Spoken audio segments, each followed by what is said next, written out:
Hi friends, ఈరోజు meal maker curry ఏ విధంగా చేయాలో చూద్దామండి. ఇందులో ఎక్కువ ఫైబర్ ఉంటుంది, మన వెయిట్ లాస్ కూడా యూజ్ అవుతుందండి.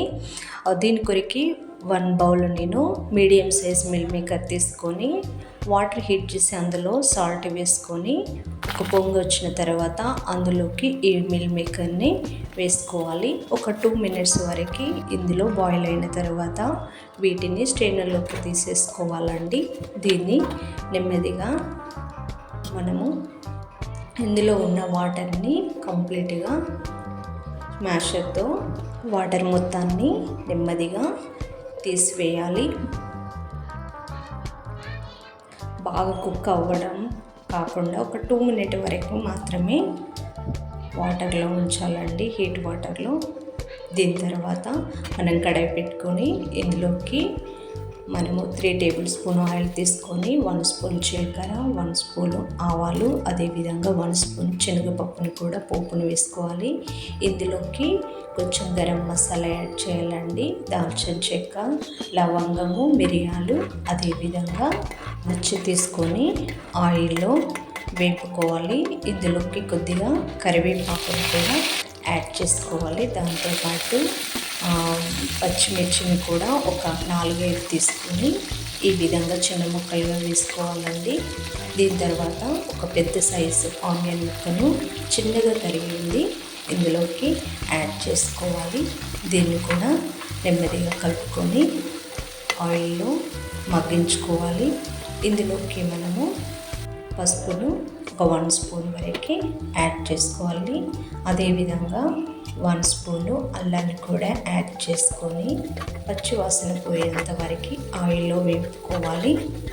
ఈ విధంగా అయిన తర్వాత ఇందులోకి చిన్నగా తరిగి పెట్టుకున్న మన టమాటా ముక్కల్ని వేసుకోవాలి. ఇక్కడ నేను ఒక 1/2 కేజీ వరకు తీసుకుంటున్నానండి. వీటినన్నిటిని బాగా ఆయిల్లో కలుపుకోవాలి. వీటిని నెమ్మదిగా మగ్గించాలండి. ఇందులోకి మనము టేస్ట్కి సరిపడినంత సాల్ట్ని వేసుకోవాలి. ఇక్కడ నేను ఒక 1.5 స్పూన్ వరకు సాల్ట్ని యాడ్ చేస్తున్నాను. ఇప్పుడు దీన్ని నెమ్మదిగా కలుపుకొని ఒక 5 మినిట్ వరకు బాగా మగ్గించుకోవాలి, మధ్యలో కలుపుతూ. ఈ విధంగా మగ్గిన తర్వాత నెమ్మదిగా దీన్ని దానిలో ఉన్న వాటర్ లెవెల్ అనేది ఈ విధంగా వచ్చేసి నెమ్మదిగా కుక్ అవుతుందండి. మనం వాటర్ యాడ్ చేయకుండా పర్లేదు.